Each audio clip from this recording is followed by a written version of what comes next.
Boa noite, candidato. Estou vendo o senhor falar sobre a economia da atenção e queria tocar num assunto que a sua entrevista para o Flow Podcast, o senhor disse, vou abrir aspas, tá?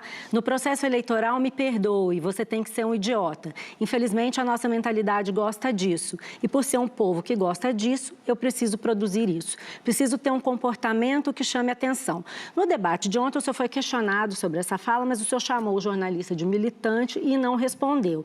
Eu entendi que o senhor quis dizer que o senhor finge ser uma coisa que o senhor não é para conquistar voto. Economia da atenção. Mas eu te pergunto, não é exatamente isso que os políticos tradicionais do sistema, que o senhor diz que o senhor é contra, fazem? Não é assim que eles fazem? Malu, você fez a mesma coisa numa reportagem que você não fez pergunta nenhuma para mim no O Globo e falou que eu quero criar um partido com o Bolsonaro. Isso nunca passou na minha cabeça. Eu perguntei para o senhor. Não perguntou. Acho que se você puder mostrar a mensagem... Está aqui. Pode olhar. Eu nunca... Tá aqui. Pode olhar. O senhor negou, eu tinha minhas fontes. E aí você fez isso por quê? Porque você quis chamar a atenção. O que é a economia da atenção? Eu respondo e abro a oportunidade para você. Mas o senhor vai responder minha pergunta, né? Eu já estou respondendo. O fato de você não gostar da minha resposta não significa que eu não estou respondendo. Para o Josias, eu também respondi. Eu falei que vocês fazem esse jogo, chama clickbait na internet. Joga uma headline, destrói a pessoa e depois vê o que vai dar. Eu não vou chamar de fake news, porque eu não gosto desse termo. É uma completa mentira o que você fez em relação a mim. Eu não estou armado aqui, não estou querendo problema com você, nem animosidade. Mas olha, quando você fala que eu estou fazendo isso, você também praticou isso, para ter seus cliques lá no Globo. Porque eu nunca falei isso para você. Eu nunca passou na minha cabeça. Você vai me ensinar a fazer jornalismo? Não, eu vou te responder naquilo que você está perguntando. Eu não tenho intenção de ser jornalista, eu sou prefeito de São Paulo, próximo prefeito. E eu quero mostrar para as pessoas que fica entalado aqui. Eu não me importo o que você publica e quero que você tenha liberdade de fazer isso. A sua versão foi registrada na reportagem. E eu estou te falando, eu quero que você prova, porque nunca passou. Você usou a expressão, o Pablo está imaginando criar um partido, e você escreveu partido de coach, eu nem sou coach. Ah, não? Não. Entendi. Olha para você ver, não sou coach, você falou que eu queria criar isso. Eu não quis criar isso. Isso é uma invenção da sua cabeça.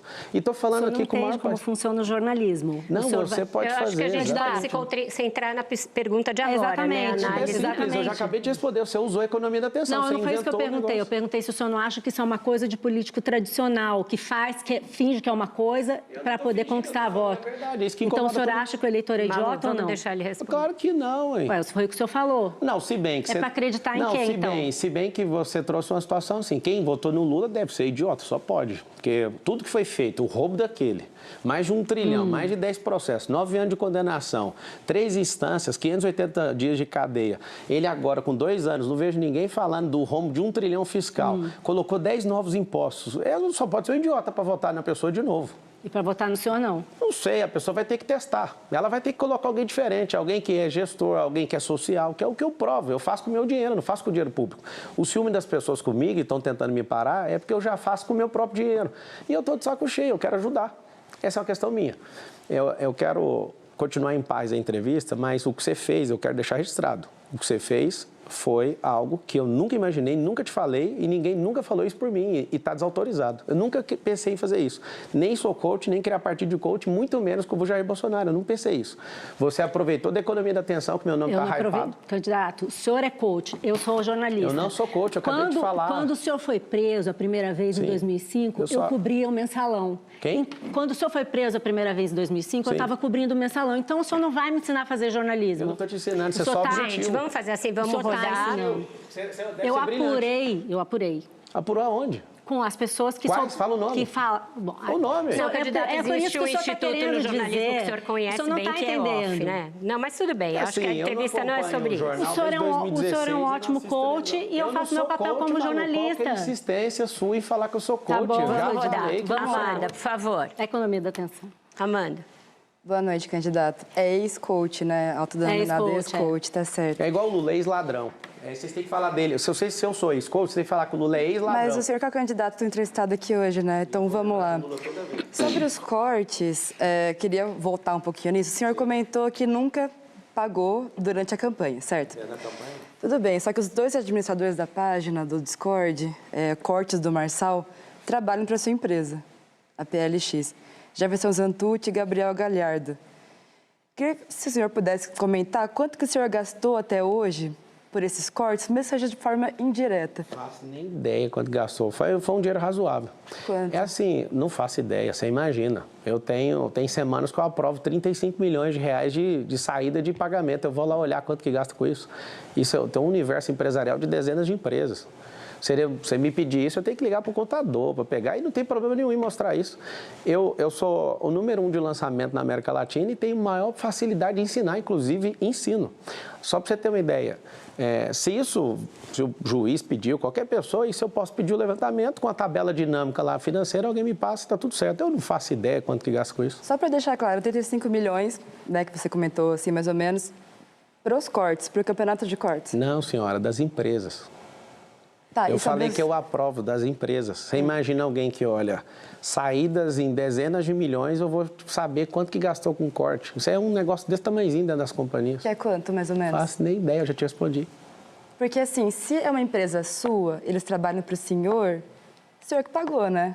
Mas não é período eleitoral, eu não paguei, é isso que eu estou te falando. Deixa eu só... As contas dos impulsionamentos. Eu já falei, não tenho dinheiro pago. Não dá para abrir esses dados para a gente? Já está aberto, está lá no processo. É só pesquisar no terreno, não tem segredo de justiça não, pode olhar lá, só pegar lá. Pedro, tem a defesa, tem tudo, tem a gente... É que o senhor não sabia nem o valor total. Não, mas aí o que eu paguei até hoje, a pergunta dela é o que eu paguei até hoje. Imagina se eu vou te responder isso, é só pedir isso num processo, para mim tá tudo certo. Bruno, para fechar a roda.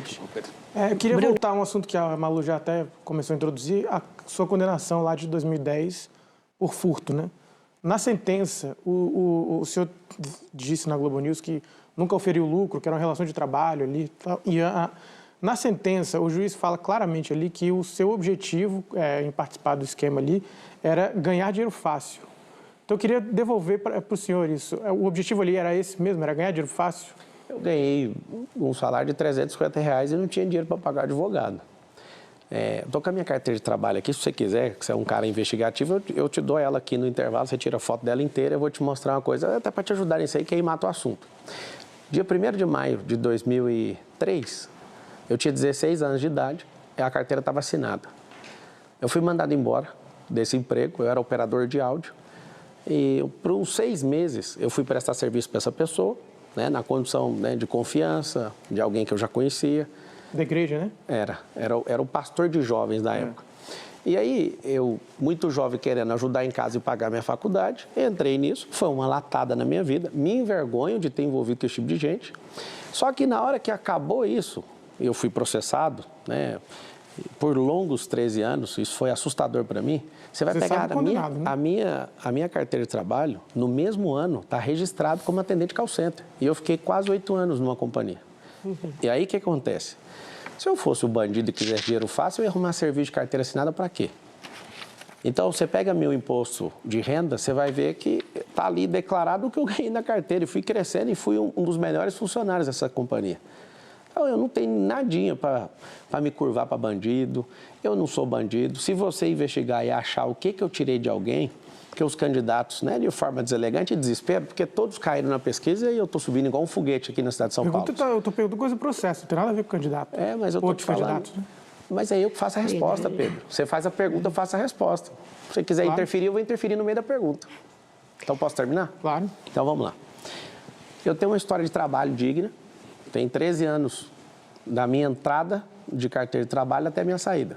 13 anos, certo?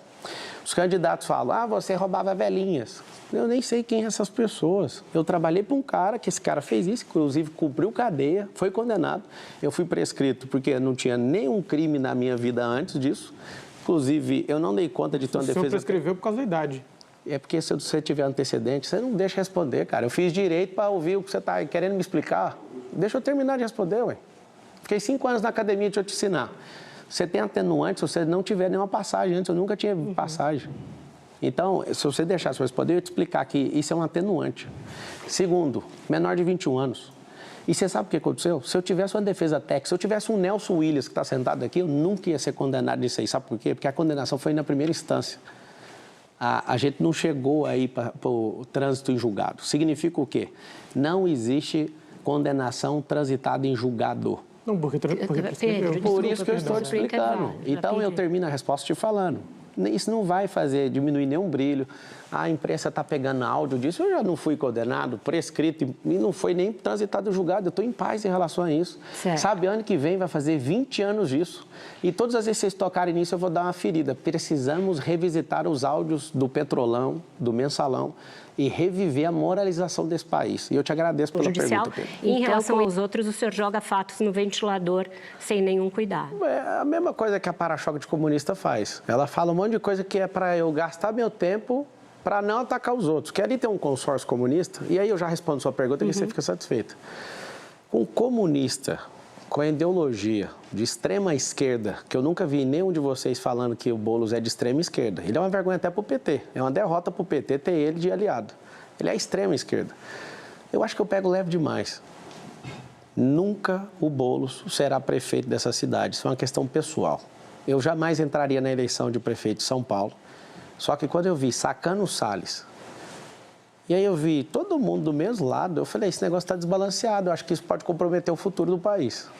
Eu entrei, não sei se acompanhou, Vera, eu fiz um vídeo falando o seguinte, que se não tivesse um candidato que entenda de mentalidade, prosperidade, para tirar nosso povo da miséria e desse sequestro emocional que a esquerda colocou, em 30 dias, automaticamente, eu seria pré-candidato. E ninguém apareceu.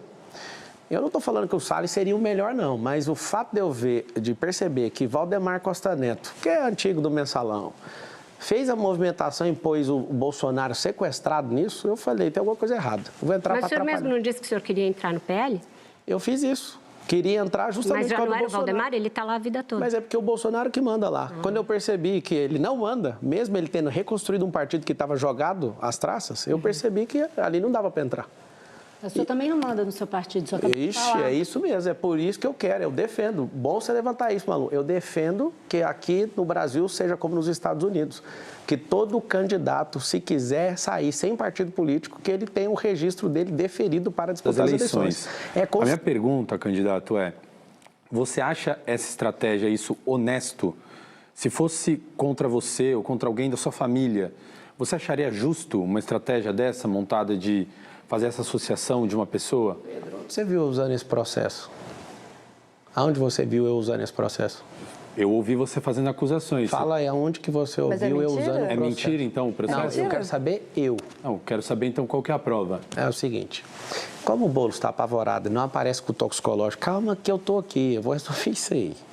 Tem uma entrada num hospital, não, é calma que eu falo para todo mundo. Né?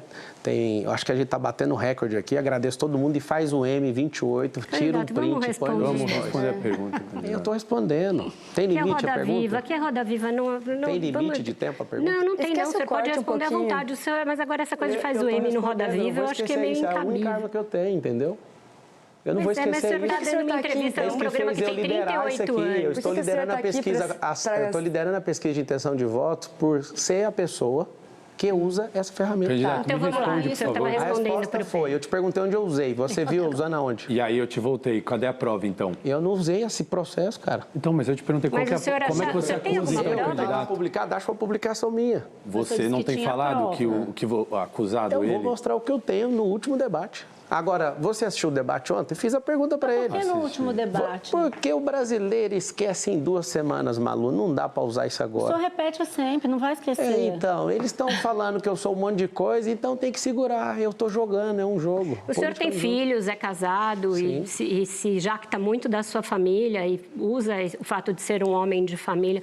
O senhor acha justo que as filhas dele fiquem até o último debate esperando para saber se o senhor tem alguma coisa em relação ao pai delas? Deve ser muito ruim ser filho do Boulos. Alguém que muda o caráter em cada eleição, alguém que agora converteu na Assembleia de Deus, alguém que quer descriminalizar as drogas. Ele não se converteu à Assembleia de Deus. Então, que fique claro aos evangélicos que ele não converteu, ele foi lá só pedir voto naquilo que ele não acredita. Obrigado, Vera, você me ajudou nisso aí. Não, ele não disse que se converteu. Não, o senhor está criando um outro fato que não tem. Eu queria alguém testificando, você me ajudou, era isso que eu precisava. Eu não ajudei o senhor, só dei um fato, porque a gente faz isso. Mas de onde você tirou, então, que o Boulos cheira cocaína? Cara, por que ele correu das perguntas todas as vezes? Vocês estão perguntando mais do que ele. Porque se o senhor pesquisar para trás, eu pulei de paraquedas, eu não preciso responder. Aqui no Brasil? pelo que o colega trouxe aqui, existe um processo penal de alguém homônimo ao Boulos. Eu quero que você ache eu usando esse processo, eu não usei esse número em lugar nenhum. Mas então de onde você tirou aquele cheiro de Você fala tanto do artigo 138? Cadê o exame? Mas você teve acesso ao exame toxicológico dele? Você pediu, eu levo 3 empresas, se a Tabata fizer, se todo mundo fizer... Mas ninguém precisa fazer exame toxicológico, o senhor está querendo... Não, porque o senhor é que criou isso. Tá certo, então vamos mudar o assunto, realmente acho que é... também, presidente Bolsonaro e Tarcísio? É por isso que o eleitorado bolsonarista todo passou para o meu lado. Porque a direita não tem dono, a liberdade não tem dono. A liberdade não é um gado. Apesar da gente mover esse país com agro, que eu também sou do agro, sou fazendeiro, a gente não é gado. Mas ele sabe disso, que é o voto dele, mesmo ele sendo comunista. Cara, eu quero o voto do povo. O voto do Bolsonaro é 1. O do povo, eu preciso de 3 milhões de votos. Uma punição contra esses candidatos Zé Ruelas que estão aqui. O que o senhor acha do corte do X?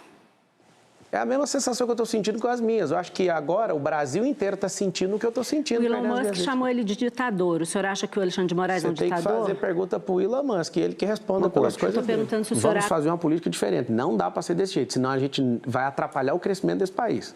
A gente tem que olhar o rombo de 1 trilhão que o Lula produziu nesses últimos 2 anos, que é mais de 1 trilhão. Se não frear, se não tiver responsabilidade fiscal, nós vamos perder esse país de novo e vai ter que acordar um povão e levantar contra esse governo do PT. Porque não é só o seu. Então, por que você priva os seus eleitores e todos os cidadãos de São Paulo de conhecer os seus projetos, as suas propostas? Isso não é antidemocrático? Vamos deixar ele responder. Só uma correção, cidadãos. Ela tem razão. Ao invés de entrar no site lá para olhar o plano de governo, você vai entrar no Pablo Marcal por SP e você vai ver, está embutido nesses próprios cortes.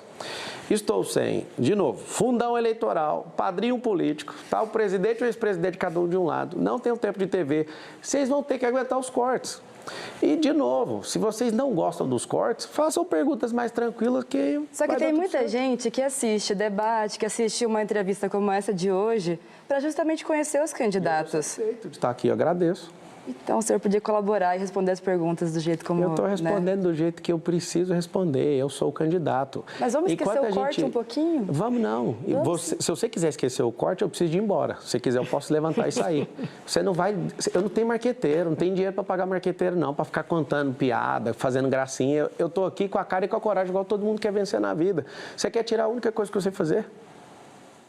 Tá, o senhor não pode falar sobre proposta, então, que era a única coisa que o senhor deveria fazer. Mas então a gente também pode perguntar sobre proposta. Deixa eu aproveitar. Aqui que é interessante que a Amanda falou, que vai ficar um corte bem legal. É o seguinte, o que vocês precisam entender é que a gente precisa ver quem é viável, aguenta pancada, e a gente tem que discutir valor. Quem é de família, quem quer gerar emprego. Serão 2 milhões de empregos. Sabe como que a gente vai fazer? Com um cinturão empresarial. Vai ter 120 quilômetros de área dentro da cidade de São Paulo, que a gente vai aprovar junto com a Câmara para trazer benefícios, para você ter emprego aí. Eu falo isso toda hora, tem vários outros, eu vou terminar. Pode falar olhando para a gente, não, mas a gente não... desculpa tragar o seu... Mas o senhor está usando a entrevista para fazer os seus cortes, então fica uma coisa meio distópica. O senhor gosta da palavra distópica? Não, ninguém quer mandar no senhor, a gente quer conduzir uma entrevista, quer bater um papo com o senhor. Eu estou batendo papo, só que eu tenho que aproveitar o tempo que eu tenho de televisão, que é só hoje. Tá bom, eu acho isso um pouco vazio e eu acho um pouco feio. É só votar no Boulos. Não, não vou votar no Boulos, candidato. Não vou votar, não sei que eu vou votar, mas não é isso que está em discussão. Mas só você falar que não vai votar nele, eu já fiquei animado. Então o senhor veio para realmente lacrar, candidato. É engraçado. A gente pode ficar aqui brincando, então. Diga, Pablo Marçal. Compartilha das críticas que o Racionais faz à polícia? Sua vez é policial. Sabe o que acontece? O policial da quebrada, ele canta Racionais, porque é cultura. Agora, a gente precisa de uma segurança pública. Você está de brincadeira que eu vou falar que eu aceito tudo que ele fala? Nem a minha pessoa tem alguém que aceita tudo que eu falo. A gente tem que saber depurar. É uma cultura, é raiz. Isso aí está impregnado em todo mundo. Eu nunca comprei um CD do Racionais, mas eu ouvi do vizinho, aprendi, estava te mostrando aqui uma parada. Todo mundo acha, você aprendeu esses rap agora? Nunca, mano. Eu vim da periferia. Eu morei em periferia. Falou até um mano agora. É o quê? Soltou até um mano agora. Tá errado? Não, é que eu achei... Você pira que eu falo mano para todo mundo? É que eu achei curioso que você não usou o mano em nenhum outro momento da entrevista. Cara, é porque você me trouxe a memória muito boa de quando eu era pobre, morava em periferia, minha mãe odiava que eu cantasse essas músicas. Em qualquer lugar que eu tô de rolê, na quebrada, tô de Paraty filmado. Sabe o que rolou? Sua pergunta. Esses blocos são mais... O que eu faço? Eu testo o sócio, eu testo... É porque você vai mexer com operação financeira, você precisa de... do Banco Central no caso de banco, não? Não entendi. MVP no caso de banco também precisa de autorização dessa. É assim, é um banco digital. Ele não precisa dessa autorização, ele precisa de ter a conta piscina, e a conta piscina é do ASA. Não tem nada de errado nisso. As pessoas pagam pelos benefícios. Depois você dá uma olhadinha nos benefícios, vai que você faz lá, vai ser da hora. Seguinte, nos Estados Unidos tem 10... Não, né? Fazer em teste. É melhor esperar testar, né? Vamos fazer um negócio em teste. O Lehman Brothers quebrou, a Companhia das Índias Marítimas foi a maior empresa do mundo, já quebrou. É normal quebrar as empresas. Eu não tive a felicidade de ter esse histórico de quebrar nenhuma empresa. É o seguinte, agora vai aparecer de tudo.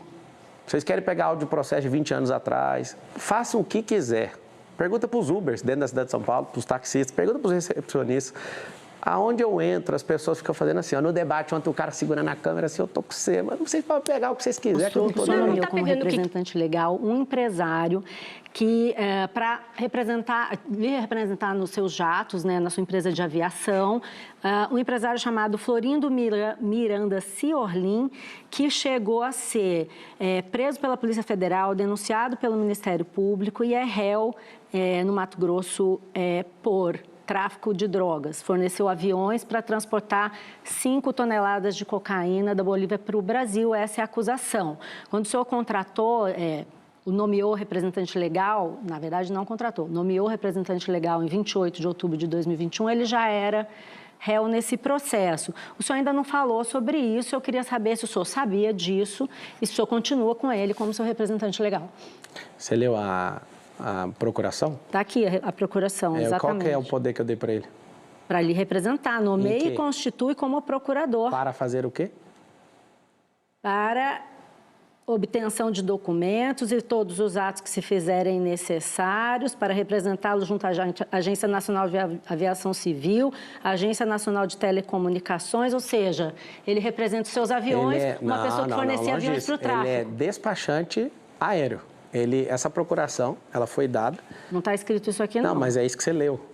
Só... Representá-lo junto... Então, mas o senhor acha que tudo bem? O que eu vou fazer? Eu vou ficar olhando para esse... Ele continua seu representante? Não, foi só para uma compra de aeronave. Eu tenho 4 aeronaves. É porque quando o senhor esteve no Flow, o senhor falou que não fazia negócio com qualquer cara até provar o cara. Mas eu não fiz negócio com ele, não. Ele é um despachante, é igual você ir no Detran. Quanto tempo que ele ficou representando o senhor legalmente? Foi só para a compra de aeronave. A aeronave foi transferida para mim e acabou. Um cara que comprava aeronave para o tráfico. E por quê? Eu comprei de um empresário lá do interior de São Paulo, não tem nada a ver com ele, ele é o despachante. É porque vocês estão caçando pelo... Por que o senhor não falou isso, então, quando foi questionado? Porque eu fiquei sabendo pela reportagem, eu ligo no jurídico, né? Imagina alguém que fatura o que eu faturo, imagina eu saber. O presidente do Brasil, Geraldo Alckmin, teve a chance de acabar com o PCC e foi um bunda mole. O que tem a ver isso? O que tem a ver? Ele é vice-presidente do Brasil e tem... O que tem a ver ele com o seu caso? É o que eu estou te falando. Ele deixou o PCC proliferar dentro dessa cidade. A culpa é dele. Claro, ele teve a chance de acabar com o PCC. Próximos a você são próximos ao PCC. Em relação a mim, não. Esses caras tomaram as usinas. Em relação a você.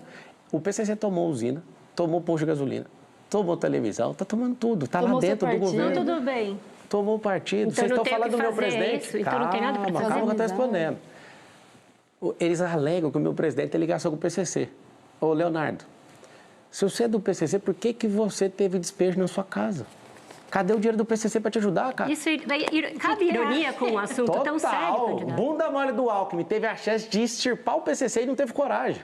Você sabe, Alckmin, que você é um bunda mole e não teve coragem de fazer o que precisava ser feito. Agora tem que aguentar, o PCC está infiltrado prefeito, como é que o senhor vai lidar com o vice-presidente da República se o senhor está num programa, que é o maior programa de entrevistas da TV brasileira, chamando o vice-presidente da República de bunda mole? É porque ele mesmo falou que o maior corruptor da história é o presidente que ele entrou na mesma chapa. Você falou com a sua boca que o Lula é pior do que bunda mole. Você mesmo, você era um cara de caráter, porque o Dória, que é titular do governo da Prefeitura de São Paulo hoje, ele te traiu, você teve que fazer esse acordo maluco para estar dentro da presidência da República. Você falou do Lula com a sua boca. Candidato, você não acha que o eleitor se assusta um pouco com essa sua postura? Tem que assustar. Você está falando de Dória, só tem aqui 2 pessoas que foram do governo Dória. Ótimo. E as pessoas vão morrer por causa disso? Eles foram Pergunta se elas andam com Dória hoje. Eles também vão passar no processo eleitoral. Pergunta se eles andam com Dória hoje. Quem é o Dória de verdade? Esse governo até hoje é do Dória. E vai cair esse governo do Dória, do Bruno Covas, e esse herdeiro aí não é homem suficiente para ser prefeito de São Paulo. Pode deixar comigo que eu vou governar essa cidade. Se o secretário seu tiver alguma acusação, algum envolvimento, se algum funcionário, se alguém de uma subprefeitura, você também vai falar, bom, eu não tenho nada a ver com isso. Você vai lavar a mão dessa maneira ou você vai assumir responsabilidade? Você falou o quê? Parece quem? Eu não tenho nada com isso, Parece não quem? conheço, não sei. Qual o nome você falou? Lula? Lula. Parece o Lula. É o seguinte, todo mundo tiver envolvimento vai ser apurado. E na apuração, se tiver cheiro, vai ser desconectado. É assim que eu faço na vida privada. Alguém falou, você só saiu lá quando você foi para a Polícia Federal porque você delatou os caras. Eu não tinha nada para fazer, só falar o que você estava fazendo. Agora é o seguinte, existe uma infiltração do crime organizado nessa cidade, que vocês não têm noção. Chama organizado porque o Estado virou as costas para o povo. E como só colocaram bandidos na política, eles criaram um organismo que não consegue mais parar. O que a gente vai ter que fazer? Essa é a última geração do crime. E nós precisamos, com educação, mudar a cabeça das pessoas para ninguém, absolutamente ninguém, conseguir ser captado por eles. Essa é a última geração do crime nessa cidade, doa quem doer. Nós vamos mudar a educação, nós vamos dar emprego, nós vamos colocar a identidade esportiva em todos os jovens na escola pública. É o único jeito da gente sair desse PCC. Esse PCC, a partir de agora, todo mundo que mexeu o saco isso patriotas contra os comunistas. Não, o PCC é primeiro comando da capital, uma organização bem complicada. Não, isso aí que você está falando. O que eu estou falando é Pablo contra os comunistas, patriotas contra os comunistas. O comunismo não tem nada a ver com isso. E na sua proposta de governo tem uma coisa muito parecida, que chama, entre aspas, Jornada da Prosperidade, para trazer abundância para as pessoas que estão em necessidade, para ter uma visualização de uma nova realidade, motivando a pessoa a deixar a pobreza para trás. É um papo de coach, de ex-coach, desculpa. Eu quero saber, candidato, efetivamente, o que o senhor vai fazer de política de combate à pobreza e se as políticas que existem hoje vão ser mantidas, se o senhor for eleito. O Boulos, no debate da Band, falou, eu quero agradecer ao presidente Lula, porque o presidente Lula, porque ele acabou com a fome. Ontem, no debate, ele falou, eu quero acabar com a fome. Tá ficando maluco, Boulos? É o seguinte, fome as pessoas sentem 3 vezes por dia. Se não der trabalho e não der progresso e não mudar a mentalidade dessas pessoas, eu não sei se você, Amanda, já experimentou a riqueza. Eu vim da pobreza. Eu já experimentei isso. Qualquer pessoa consegue, desde que deixe de ser um qualquer um. Agora, nunca na história do Brasil, em 500 anos, alguém de verdade falou que ia promover o povo. O Lula enganou a gente. Eu vim de escola pública, já acreditei que empresário é explorador, já acreditei que os Estados Unidos é imperialista e que Karl Marx, aquele gigolô, era alguém que tinha uma grande coisa para nós, para mudar esse país e esse mundo inteiro. Então, se é uma pessoa que mora na rua, que está precisando muito de ajuda, mudar a sua mentalidade, ela pode conseguir. Sim, o Sabará já tirou 3.500 pessoas da rua. Se você às vezes for no McDonald's comprar seu McLanche feliz, você vai dar de cara com alguém da Cracolândia que saiu de lá. E, inclusive, eu pareço uma pessoa falando, o prédio de 1 quilômetro de altura. Imagina quando os portugueses vieram aqui no Brasil, chegando de caravela, os índios olhando e falando, o que é isso? Aí você imagina o cara do avião chegando, falando assim, não vai ser 60 dias a atravessar o Atlântico, vai ser em 8 horas. Aí imagina o cara do foguete em 2. Por favor, deixa eu te falar uma coisa, gente do futuro é muito diferente. A sua proposta, então, para a pobreza, para a miséria, para as pessoas que estão morando na rua, que estão precisando de ajuda, é um negócio de coach, mudar a mentalidade. Acredito é isso? Minha senhora. Você pode me explicar, por favor? Posso. Eu não estou entendendo. Então, você é uma pessoa que vai ser contemplada no meu governo. Você tem que entender que tem gente desocupada, tem gente trabalhando, tem gente empreendendo, tem gente sendo um empreendedor serial e tem gente que vai aprender a investir. Na Europa, mais de 70% das pessoas investem. Nos Estados Unidos, mais de 50% das pessoas investem. No Brasil, 3%. Sabe o que significa isso? Não te ensinaram a mexer com o dinheiro na escola pública. Eu vou te ensinar. Sabe por quê? Porque essa é a maior bandeira para prosperar esse país. A esquerda odeia que você entenda de dinheiro, porque o próprio presidente Lula falou que quem ganha mais de R$4.000 não vota nesse tipo de partido. Se você me der a chance, nós vamos extirpar essa esquerda desse país. Candidato, uma espécie de teologia da prosperidade, ela existe em muitas igrejas evangélicas, mas não exatamente com essa roupagem que o senhor traz no seu programa. Tem vídeos do senhor batizando pessoas em piscinas, outros que o senhor tenta fazer cadeirantes se levantarem, depois o senhor culpa a pessoa por não ter conseguido. Em recente entrevista ao Flow, o senhor disse que vai prosseguir com essas práticas, inclusive de velórios, como o senhor disse, tentando ressuscitar pessoas. O povo de Deus...